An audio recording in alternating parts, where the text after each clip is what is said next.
Noong 2011, last week of February, umuwi ako ng bahay. Pating ko sa bahay, parang pag-ubad ko ng sapatos ko, parang may tinik yung paa ko. Sabi ko sa misis ko pag umaga, tingnan mo nga kung may tinik. Sabi niya sa akin, sabi niya, wala naman, pero parang may puti na kasing laki ng munggo.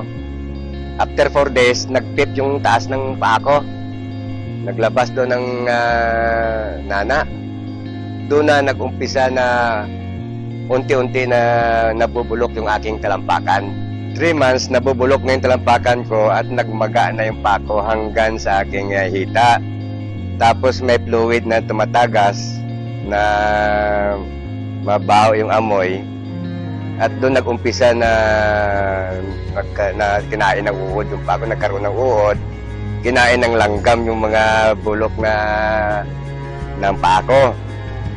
Ngayon, mga 6 na buwan ako naghiga, ko Diyos ko, kung kunin mo na ako, sabi ko, nakahandaan ako, huwag mo naman akong perapan. Dahil yung mga malalakas na pinreliver na tick ko, almost 30 minutes lang, yan na naman, 24 hours na nagkikirot yung paa ko. Ngayon, pag umaga sabi ko, tanggalin mo lahat ng iniinom ko na mga gamot. At nakahandaan ako. Mga first week ng July, pumunta sa akin yung aking member na distributor ng M-Global, Mrs. Manoxol, nagpapirma ng papeles. Dahil pati mata ko nung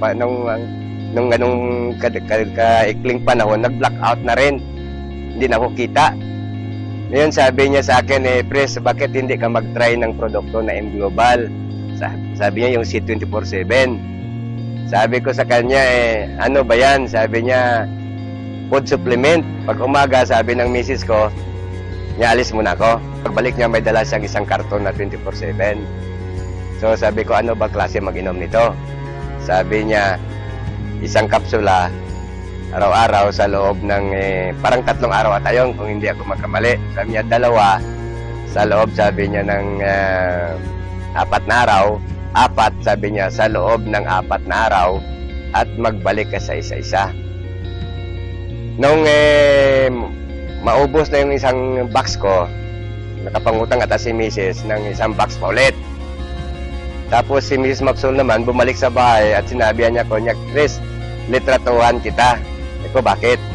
Sabi niya, ilalapit kita sa niya kay Ma'am Sheila Sanoan, baka matulungan ka.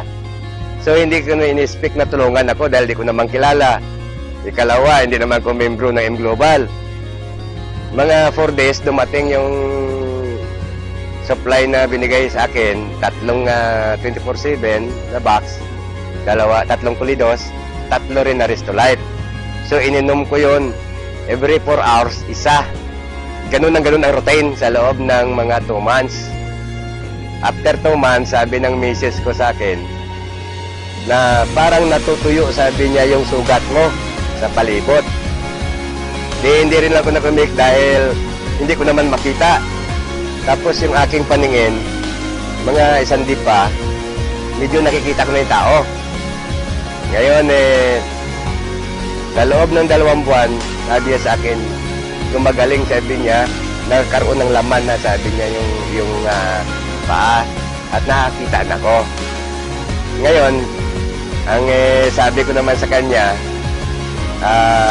dahilan sa ipit din kami at mabuti naman si Ma'am Sheila, sige, suporta sa akin ng C24/7 na yan bago yung product ng global hanggang sa naghilom yung mga sugat ko, natanggal yung mga maga, nawala yung masamang amoy at nakakabangon ako, nakakaupo na ako. Kasi yung sabi ko, yung unang tayo ko na nakalakad na ko, una kong pumunta doon sa opisina ni Ma'am Sheila Sanoan para mag-testimony ng, para maipakita sa kanya na ito ang product ng tulong mo sa akin. Ako'y gumaling na.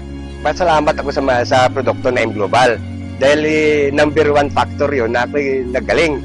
Ikalawa, doon sa kay Mrs. Manoxol, siya nag-introduce sa akin ng product na yan. At higit sa lahat, pinapasalamatan ko si Mrs. Sheila Sanoan Ma'am Sheila, ulit-ulitin ko ito, utang ko sa iyo ang aking buhay. Salamat, oh. Ako si Mr. Berilio Licante, 60 years old. Ito ang kwento ng aking buhay.